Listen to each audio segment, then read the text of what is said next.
What's going on, everybody? So now that the football season is here, I can officially say that we will now have Browns After Dark Sunday night, Monday night, and if that is not enough for you, we got another one on Thursday. So if you've ever said to yourself, hey, I wonder where I can meet with people and talk about the Browns, that is the place for you. Check us out at Browns After Dark on Twitter. The link will be in the description down below. Times will also be posted on that Twitter page, so be sure to give us a follow, turn on your notifications, and come let us know what you think. We want to know your thoughts, so I'm looking forward to seeing you there.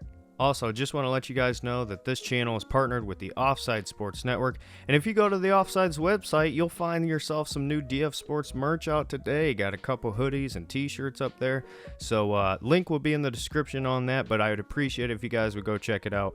Appreciate all the support. Follow Offside Sports Network on Twitter. Go check out the website. If you're looking for my stuff, go to Shop Collection, scroll down, you will find it. Appreciate all the support.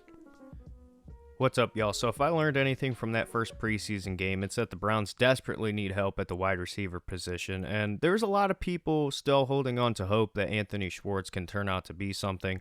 I'm going to be honest, I've never been very high on Anthony Schwartz. I didn't like the pick at the time, and he's just not shown me anything now that would tell me that he can be productive for the Browns.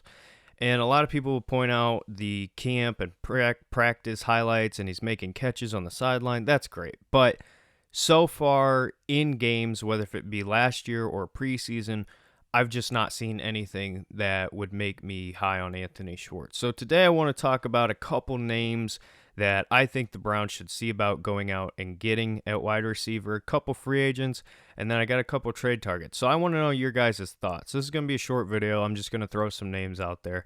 But I want to know who you think the Browns should go get, if anybody. What do you think about the receiver room as a whole? So The number one target that everybody's been throwing out there for a long time now is obviously Will Fuller. Will Fuller has a ton of connections to Deshaun Watson going back to his time with the Texans. They just fit together. They did. And a lot of people thought that Schwartz was going to be Fuller for Watson, and I just don't see that. So could the Browns go out and try to bring in Will Fuller? I think they could. I don't know that he's necessarily going to be coming here for certain. I think a lot of people are probably waiting on the suspension announcement.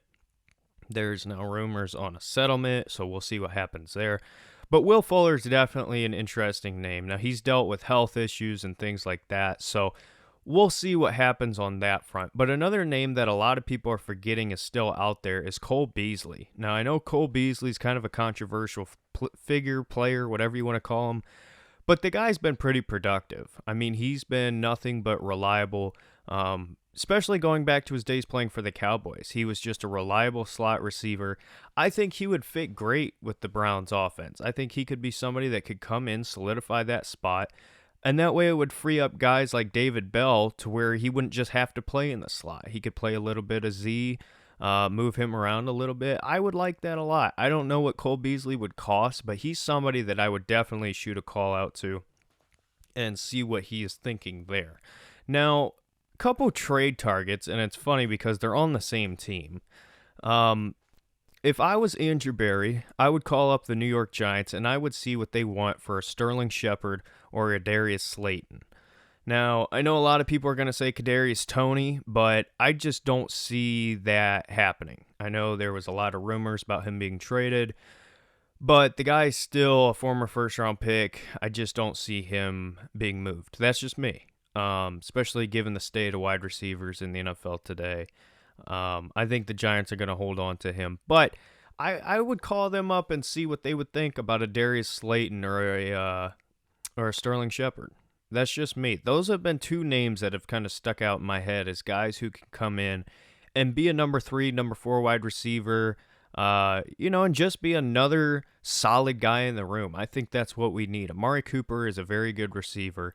I think DPJ can be a really good receiver, but he's got to be in the right role. And for him to be in the right role, you have to have more guys in that room to take some of the pressure off. I don't think he's ready to step up necessarily. Obviously, I hope I'm wrong there. I've been a huge Donovan Peoples-Jones fan, but in my opinion, I think the Browns need to go out and add some more help. Michael Woods has been great in camp, but still, I'm not going to rely on him as a 6th-round draft pick, whatever he was, 7th-round draft pick, to come in and just play a super huge role for the Browns. I don't think that's smart. I don't think it's something you should do. And even with David Bell, I love that David Bell pick. I think David Bell is going to be an awesome receiver for the Browns, but he's coming off of a foot fracture, and you're going to essentially ask him to be the number 2 or number 3 receiver.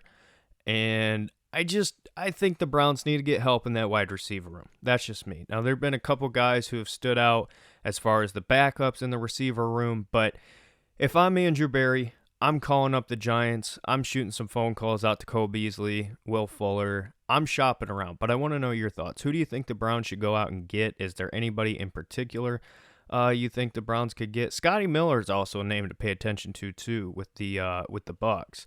Now that they have Julio, I don't know where he fits on that roster. So, and then shout out to my boy BG. He's talking about Callaway for the Saints. So there's a couple guys that the Browns could probably make a call about just to test the waters, see what it would cost. But I want to know what you guys think. Who do you want the Browns to go out and get? Do you think the Browns need to go out and get anybody? But anyway, let me know your thoughts in the comment section below, and we will see you in the next one. Bye-bye.